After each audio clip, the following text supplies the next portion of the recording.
Hello दोस्तों, मैं उज्जवल कुमार आपका स्वागत करता हूं आपके अपने ही चैनल चैंपियन स्क्वाड पर।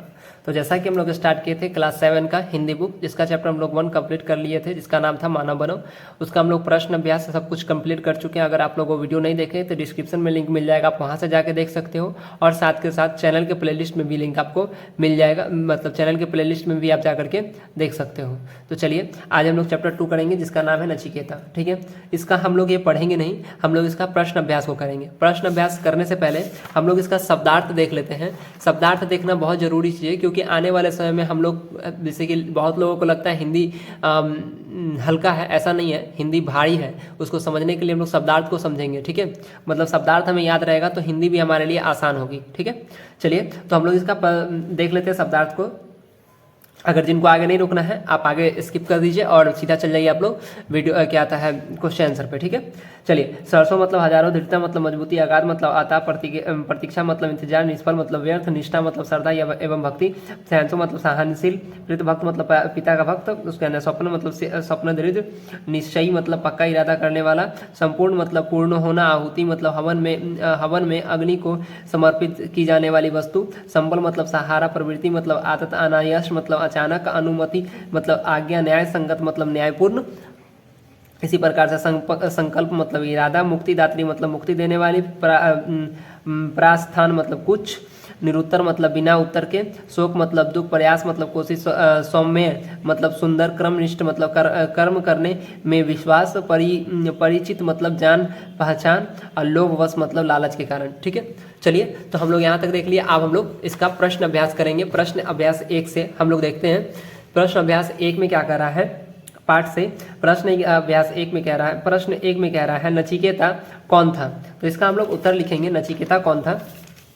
चलिए तो इसका हम लोग उत्तर लिखेंगे, नचिकेता महर्षि व्यासशर्मा का एकलौता पुत्र था। वह प्रीत भक्त, दृढ़ विचारों वाला, सत्य एवं धर्म के प्रति श्रद्धा रखने वाला था। इसी प्रकार से हम लोग का प्रश्न 2 जो है, नचिकेता क्यों दुखी हुआ, उसने अपने पिता से क्या कहा। इसका हम लोग उत्तर लिखेंगे, नचिकेता यह देखकर दुखी हुआ क्योंकि उसके पिता महर्षि व्यासशर्मा ऐसी गाय ब्राह्मणों को दान स्वरूप दे रहे थे जो कमजोर, बूढ़ी और दूध ना देने वाली थी। उसने अपने पिता से कहा कि उन्होंने तो महायज्ञ में अपना सर्वस्व दान में देने का निश्चय किया था, किंतु वे अपनी प्रिय चीज के स्थान पर बूढ़ी गाय एवं कमजोर गाय दान कर रहे हैं। ठीक है, इसलिए ये हम लोग का ये प्रश्न 2 कंप्लीट हो गया। प्रश्न 3 क्या कहता है, नचिकेता यमपुरी किस लिए गया। इसका हम लोग उत्तर लिखेंगे, महर्षि व्यासशर्मा ने क्रोध में आकर नचिकेता से कहा कि वे उसे यमराज को दान में देंगे। नचिकेता यमपुरी इसलिए गया क्योंकि उसके पिता ने उसे वहां जाने की आज्ञा दी थी। ठीक है, उसी प्रकार से प्रश्न 4 जो है हम लोग का, नचिकेता को यमपुरी के मुख्य द्वार पर क्यों रुकना पड़ा। हम लोग इसका उत्तर लिखेंगे, नचिकेता को यमपुरी के मुख्य द्वार पर, इसको मुख्य द्वार लिखें पहले, मुख्य द्वार पर इसलिए रोक लिया गया क्योंकि उस समय यमराज यमपुरी से कहीं बाहर गए हुए थे। ठीक है, चलिए प्रश्न 5 देख लेते हैं। प्रश्न 5 में क्या करा, नचिकेता ने पहला वर क्या मांगा। तो हम लोग इसका उत्तर लिखेंगे, प्रश्न 5 में इसका उत्तर लिखेंगे, नचिकेता ने पहला वर यह मांगा कि उसके पिताजी का क्रोध उस पर से शांत हो जाए, उस पर से क्या हो जाए, शांत हो जाए, और स्वर्णमेघ यज्ञ का सुफल प्राप्त हो। ठीक है, अब प्रश्न हम लोग 6 देख लेते हैं। प्रश्न 6 क्या कर रहा है, नचिकेता ने दूसरा और तीसरा वर क्या मांगा। तो हम लोग इसका उत्तर लिखेंगे, नचिकेता ने दूसरा वर यह मांगा कि जिस विद्या से भय उत्पन्न ना हो वह विद्या उसे प्राप्त हो। उसने तीसरा वर मांगा कि यमराज उसे आत्मा का रहस्य समझाए। मतलब पहला तो दूसरा वर्ड था कि वैसा विद्या बताइए जिससे कि उससे भय ना हो, और तीसरा कि आत्मा का रहस्य बताइए, आत्मा का रहस्य होता क्या है। चलिए तो इस प्रकार से रहा। अब हम लोग देख लेते हैं प्रश्न 7 को। ठीक है, प्रश्न 7 में क्या कह रहा है, 7 में कह रहा है, किसने किससे कहा। कौ में है मृत्यु के मुख में पहुंचकर कोई नहीं लौटता वत्स। ठीक है, तो इसका हम लोग उत्तर लिख लेते हैं। चलिए, तो हम लोग लिख सकते हैं महर्षि वासर्वा ने अपने पुत्र नचिकेता से कहा। ये जो वाक्य है, इस वाक्य को महर्षि वासर्वा ने अपने पुत्र नचिकेता से कहा। फिर अगला है छोटा मुंह और बड़ी बात करता है, यज्ञ की मुझे चिंता होनी चाहिए तुझे नहीं। ठीक है, तो यही बात फिर से महर्षि वासर्वा ने अपने पुत्र नचिकेता से कहा। ठीक है, हम इसमें सिंपल लिखे महर्षि वासर्वा ने वो नचिकेता से कहा।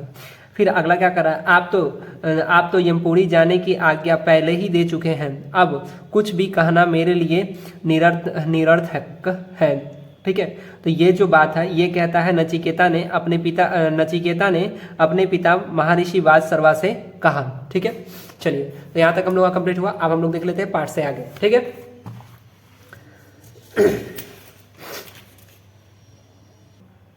तो पाठ से आगे का प्रश्न है पहला, महर्षि वासर्वा अगर गायों को ब्राह्मणों को दान में दे देते तो क्या होता। ठीक है, तो क्या हो सकता था, देखिए यहाँ पे हम इसका उत्तर लिखेंगे। महर्षि वासर्वा अगर कमजोर, बूढ़ी और दूध ना देने वाली गाय ब्राह्मणों को दान में दे देते तो उनका सर्वमेध यज्ञ, ठीक है, सर्वमेध यज्ञ निष्फल हो जाता। ठीक है, मतलब उनको जो कमजोर गाय थी, बूढ़ी गाय थी या फिर दूध ना देने वाली गाय थी, अगर उसको दे देते तो क्या होता कि उनका जो सर्वमेध यज्ञ था वो निष्फल हो जाता, मतलब उसका फल उनको नहीं मिलता। ठीक है, इसी प्रकार से दूसरा प्रश्न है, प्रश्न 2 में क्या कर रहा है, यज्ञ से क्या तात्पर्य है।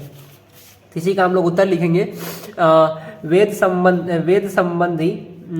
वेद संबंधी वह आवश्यकता कर्म है, वेद संबंधी वह आवश्यकता कर्म है जिसमें सभी देवताओं का पूजन तथा घी आदि द्वारा हवन होता है। इससे देवता प्रसन्न होते हैं और वातावरण शुद्ध होता है। ठीक है, चलिए, इसी प्रकार से तीसरा प्रश्न हमारा रहेगा, अगर आपको 3 वर मांगने के लिए कहा जाए तो आप क्या मांगेंगे। ठीक है, तो ये हम अपने लिए लिखे हैं, आप अपने लिए लिख सकते हो। वैसे तो हम अपने लिए और भी आप लोगों से मांगते हैं कि आप लोग लाइक कीजिए अगर अच्छा लगता है वीडियो को, साथ के साथ आप लोग कमेंट कीजिए जहाँ पे आप लोग को सजेस्ट करना है, और सब्सक्राइब कर लीजिए जिससे आने वाले समय में जो भी वीडियो हो आपको अपडेटेड मिल सके। ठीक है, तो चलिए हम लोग देखते हैं इसमें अगला क्या, इसका उत्तर क्या कह रहा है। अगर मुझे 3 वर मांगने के लिए कहा जाए तो मैं पहला वर मांगूंगा कि मैं सदा सत्य के मार्ग पर चलूं। मैं दूसरा वर मांगूंगा कि मैं कभी किसी का अहित ना करूं, और तीसरा वर मांगूंगा कि मैं सदा अपने कर्तव्य का पालन निष्ठापूर्वक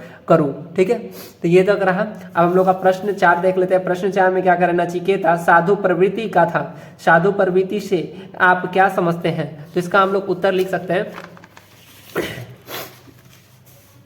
साधु का अर्थ धार्मिक पुरुष या सज्जन व्यक्ति। ठीक है, प्रवृत्ति का अर्थ है चित्त का किसी ओर लगाव या झुकाव।